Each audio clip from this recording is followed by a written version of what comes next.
played a lot of absolutely inspirational and characters that people look up to. But personally for me, I don't think you've ever been more inspirational than you are right now. At your age, doing what you're doing, continue to do it at such a high level, in such a difficult profession as entertainment is. That's so you sweet. So much, Thank you. and I hope we never take you for granted. Thank you so much. Well, you know, let me tell you what I'm doing, and sort of sometimes I think I can't let go. I mean, I don't want to let go. Like, for example, I've got a book called Leonard out there. It's on the New York Times bestseller. It's a book about friendship, and my friendship with Leonard, and the fun we had, and the loss that one has when you cared for somebody for so long, and the memories I have of him, and the fact that these memories can't be validated anymore. I can't take him to dinner and say, hey, remember what happened when we were in Sacramento, and you know, can't do that. In fact, I've got to start thinking like, I guess like DeForest, like, did we come to Sacramento? So I have nobody to validate the memories, so I wrote them down. Then I've got a book that is such a wonderful read. It's a science fiction novel called Zero G, coming out in September. Jeff Rubin, I wrote it with Jeff Rubin, he's a wonderful writer.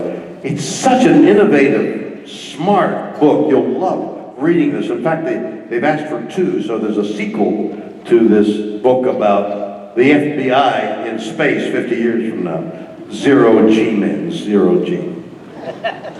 Then, I'm working on this book right now on horses. And the thrust of what I'm doing with this book, I ride competitively, and I have been doing it as a reiner and as a show horse, as a matter of fact, and even standard bred trotting. I won a couple of classes last week in Kentucky. I ride competitively on reiners, which is one of the most athletic sports, equine sports.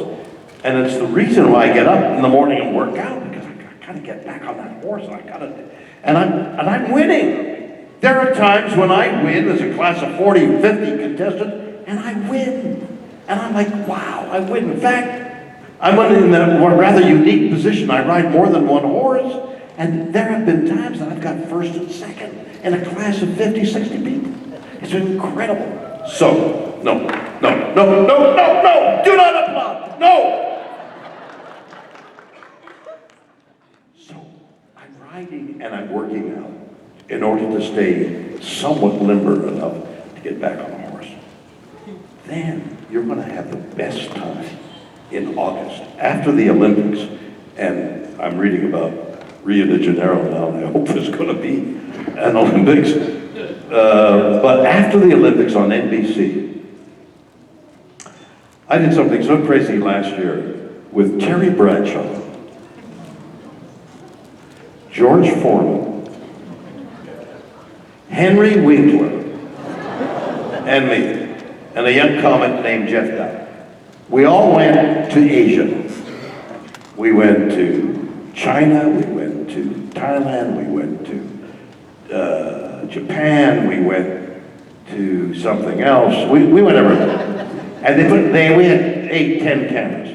And we did things like eat crickets. Eat crickets.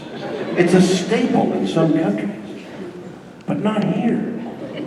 We don't like crickets. I don't even like to hear them. What are they? No, I can't do a cricket now. There you go, there's a cricket. Found a cricket. You don't eat them. So we were doing all kinds of crazy things, and the cameras are on us, and there's 4 hours coming at the end of August, right after the Olympics. If you like it, and if it becomes dimly popular, we'll go out somewhere else and do the same thing. So I'm doing that. I'm doing a Christmas album in which I've written some of the songs. One of the songs I've written, for example, is about a 6-year-old, 7-year-old, that age where the magic of Christmas is open to question. Wait a minute. How many kids have said, wait a minute? How does he get up on the roof? You mean he gets down the chimney with this big sack and the big gun? How does he do? You mean he takes milk and cookies from the... And there's this question. And so it's the beginning of the loss of innocence for the Tooth Fairy, for dragons, for Christmas. The beginning of the loss of innocence is the song the lyrics I'm attempting to write so that we make it into a song.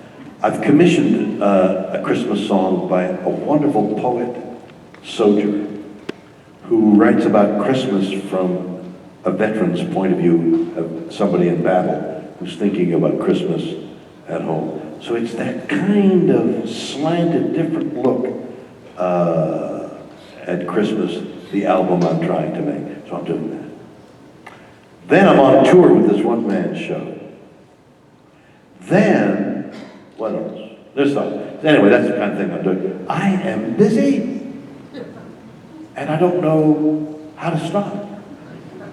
Because I don't want to. I don't want to stop. If you stop, like people say, retire. You know,